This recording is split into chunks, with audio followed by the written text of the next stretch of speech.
welcome back to my channel. My name is Kelsey and I'm here today to do a wrap up.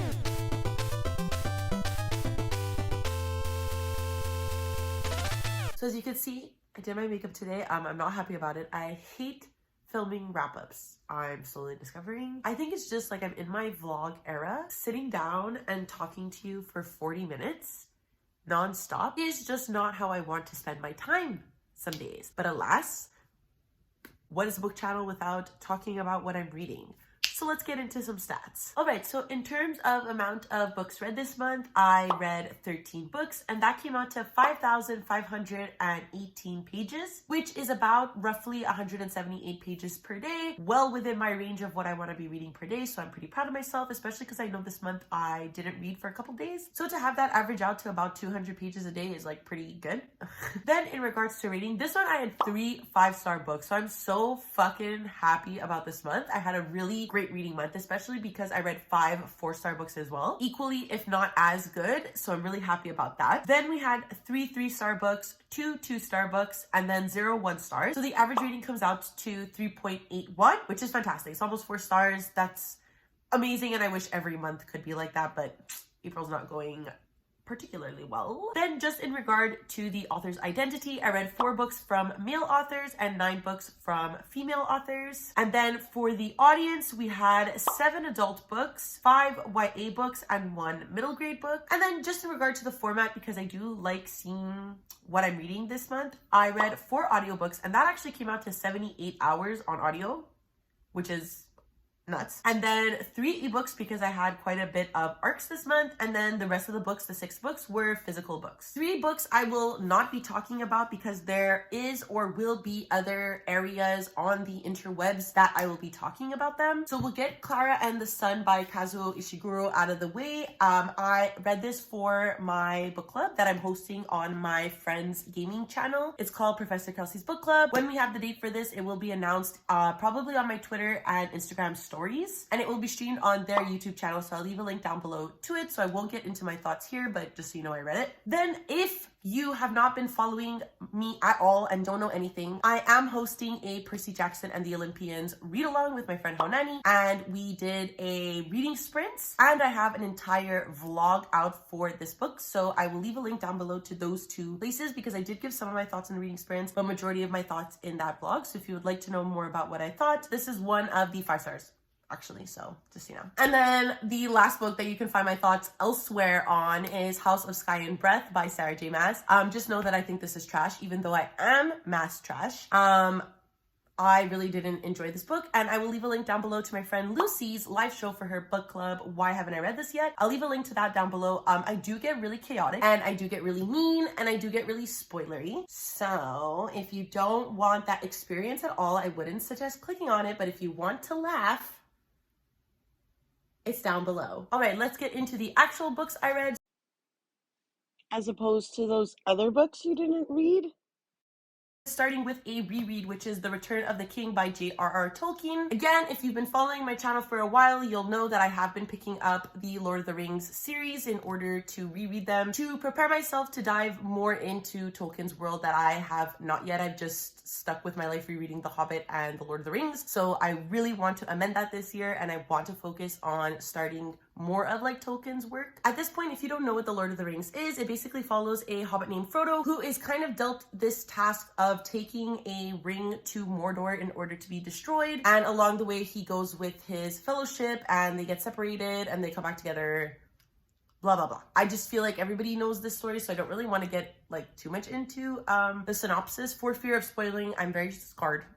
I feel like I spoil everything. So for my review, this is, I believe, the 3rd time I read this book, my 2nd reread though. I haven't read this one as much as the others, as you could tell, quite a chunker. And it is not the most beloved book in the entire series. And that's such a shame because it is the ending, but I definitely agree with this. When I read this the first 2 times, I gave it a 3 stars. Upon reread as a more like mature adult, I'm starting to appreciate Tolkien more from like an academic sense. And while this didn't get the full 5 stars that the rest of the series has gotten, I did bump it up to 4 stars. I appreciated it more on reread, like I said, and I feel like this experience better suited the way I feel about the characters, and I felt more bonded to them because I think I'll be honest, I paid more attention in this book this time around. Listening to this on audio, the Andy Serkis narration, I highly recommend. I think it really helped. But yeah, a very simple review. Just because this is a reread for me, I feel like a lot of people have read this series. I think if you like medieval settings and you like fantasy and you want to read a classic, I do think The Lord of the Rings is a good way to go, but I would recommend either having an audiobook on hand or watching the movies, because I feel like relationships and stories are better explained that way, and sometimes the wording and like sentence structure and songs that happen in the book can like really bog it down. I just genuinely feel like it is a difficult read the first time, but I do recommend the audiobook. I think Andy Serkis did an excellent job. He's very in tune with the characters, especially because he plays Gollum in the movies. So I just think that Andy Serkis having that connection to the books made his performance more passionate in a way, and really helped to make a finale that I don't think a lot of people enjoy into a much better experience.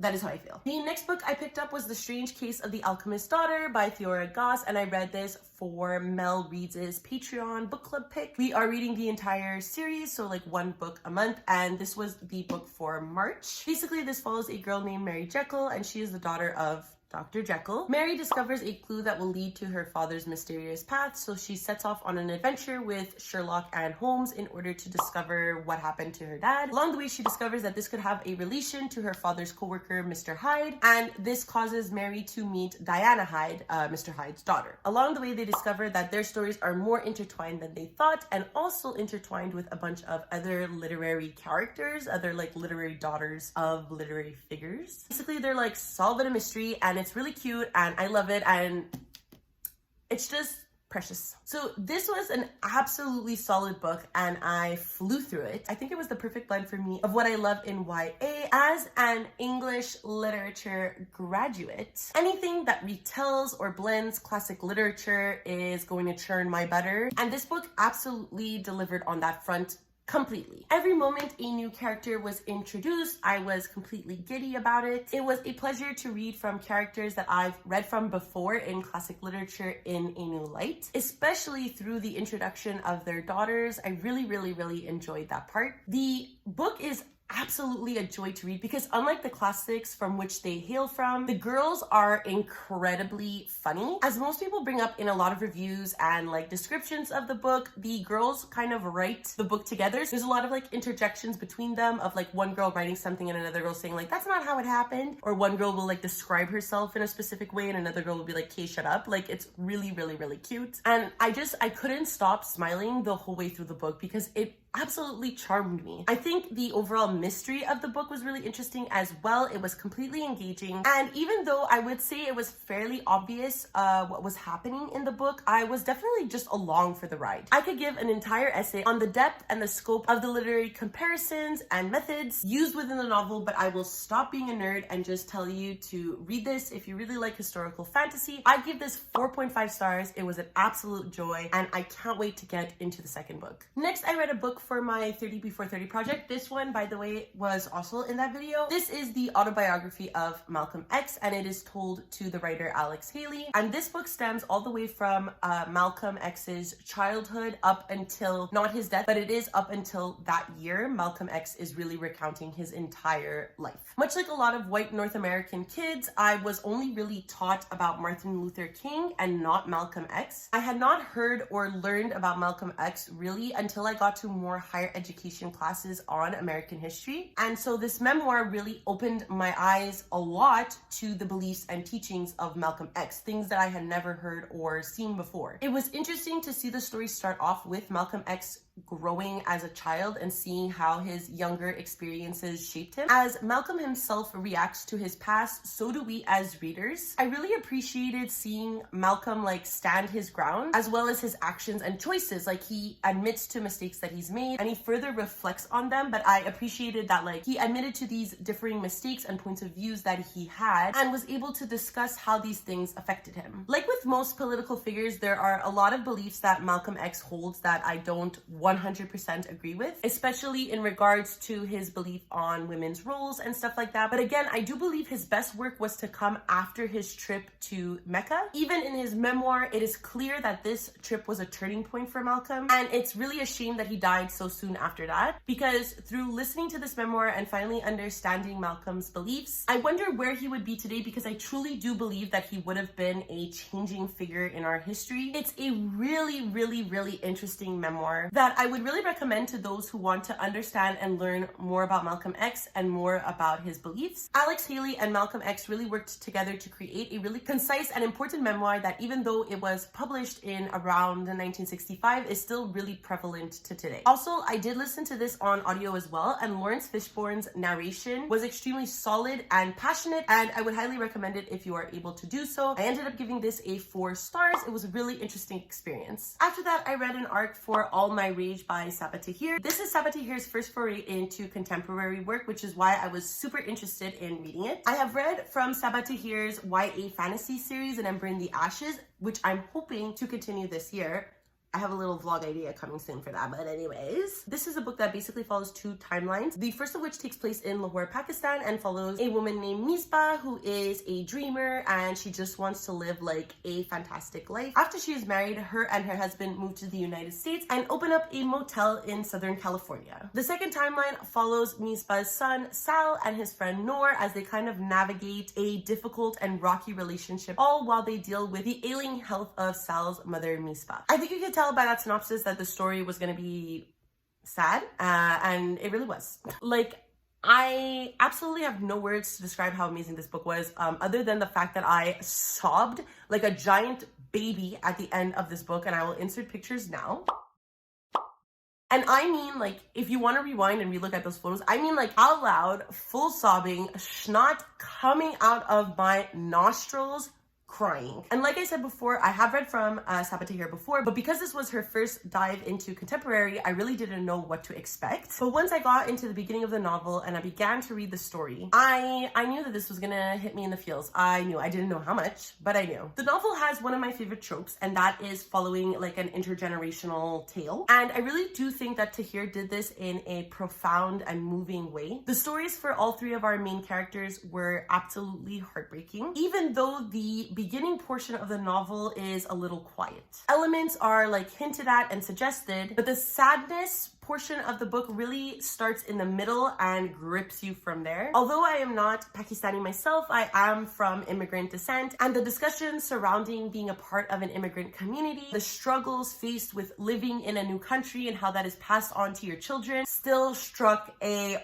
big chord with me. The book does an amazing job at tackling these feelings and sharing themes of hope and forgiveness. So I really implore you to pick up this book, because I don't think, so far at least, I have read a more impactful book. I knew that I enjoyed Tahir as a fantasy writer, and I'm here to say I enjoyed Tahir as a contemporary writer, and this was an absolute 5-star read. Really adored it. It will be a book I will never forget, that's for sure. After that, I read another book that absolutely made me sob. Are We Surprised? Jade Legacy by Fonda Lee. I feel like I've talked about this series enough this year. I have my best books of 2021 where I talked about Jade City. I have my February wrap-up where I talked about Jade War. This is my wrap-up about Jade Legacy. I don't want to get into it. I don't want to talk about it. Literally, goodbye. I am not even a human. I have no tears left to cry. I didn't even talk what this series is about. It basically follows a family who lives on an island called Kekon, and on this island, they are able to produce and use this substance called jade, and only the people from this island are able to utilize this substance, but basically what it does is give them like superhuman ability. They're much faster, much stronger. Their ability to fight is much more like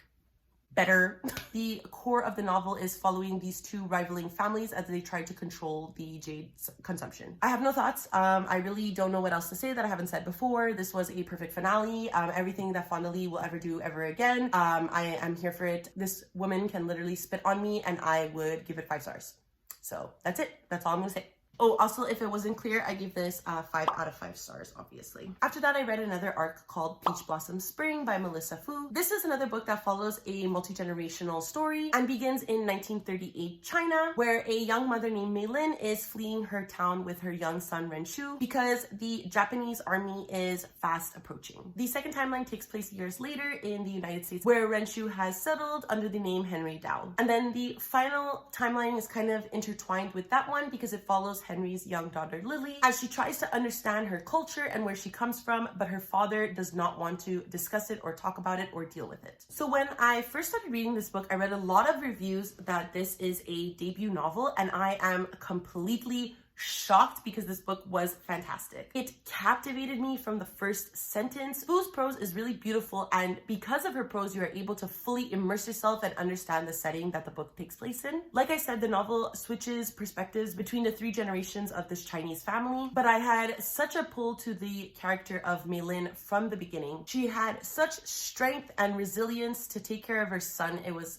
inspiring. Henry's chapters, especially those dealing with wanting to shield his daughter from the horrors of his past, really hit me. The author has stated that she is inspired by her own story, and I think you can really feel the love she has for her history and her own family within the pages. Like I've mentioned previously in this video, I love family sagas, and I think Fu did an excellent job tackling this trope. Something else I love in books is when the author integrates the title in a really meaningful way, and I think Fu did a really great job with this. I absolutely love how the title is integrated into the novel. This was so beautiful. I highly recommend it. I gave it 4 stars. If you love generational novels, I think you need to pick this one up. After that, I read another arc for What We Harvest by Anne Freystadt. So this basically follows a young girl named Ren, and she lives in a town where people come to like frolic in order to see the magical like farms that they have.